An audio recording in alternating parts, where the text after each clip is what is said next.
త్యాగాన్ని గమనించడం లేదు, రుచించడం లేదు, హృదయంలో చేర్చుకోలేదు. మనము రేపటి దినాన చూస్తాం, యేసు క్రీస్తు ప్రభు యొక్క పునరుత్థానం మరణ భయాన్ని తొలగించింది, మరణ బంధకము నుండి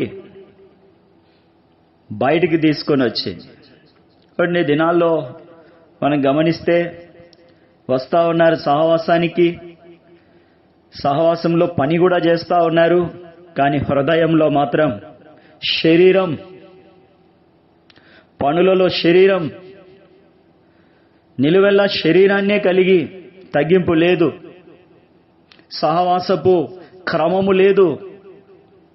కానీ సహవాసానికి వస్తూ ఉన్నారు, నేర్చుకోవడం లేదు, వినడం లేదు, గ్రహించడం లేదు, ప్రార్థించడం లేదు, విశ్వాసం ఉంచడం లేదు. రక్షణ పొందినామన్న ముసుగులో ఉన్నటువంటి శరీరానుసారులు.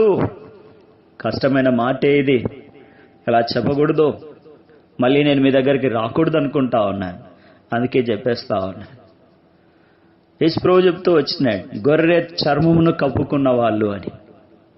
అలాగా విశ్వాసం అనేటటువంటి ముసుగు వేసుకున్నటువంటి శరీరానుసారులు వీరు వింటా ఉన్నారు, చూస్తూ ఉన్నారు, కూర్చుంటూ ఉన్నారు, సహవాసంలో ఉన్నారు. సహవాసం యొక్క క్రమము లేదు. నోరు పని చేస్తుంది, చెయ్యి పని చేస్తుంది, కాలు పని చేస్తుంది, అయితే శరీరం అంతా పని చేస్తూ ఉంది, కానీ ఆత్మ చచ్చిపోయి ఉంది. లేదు, రక్షణ లేదు, పాప క్షమాపణ లేదు, త్యాగము లేదు.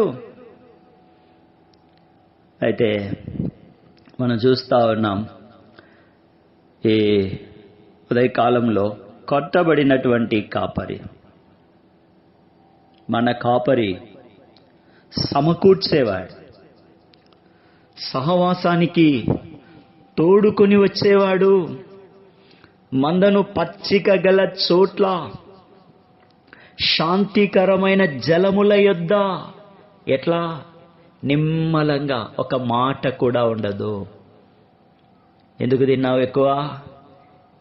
ఈ మధ్య పేర్లు ఏంటంటే హెచ్చరికలు. ఎవరు చేయాలా? ఆ దినాల్లో కూడా ఉన్నాయి.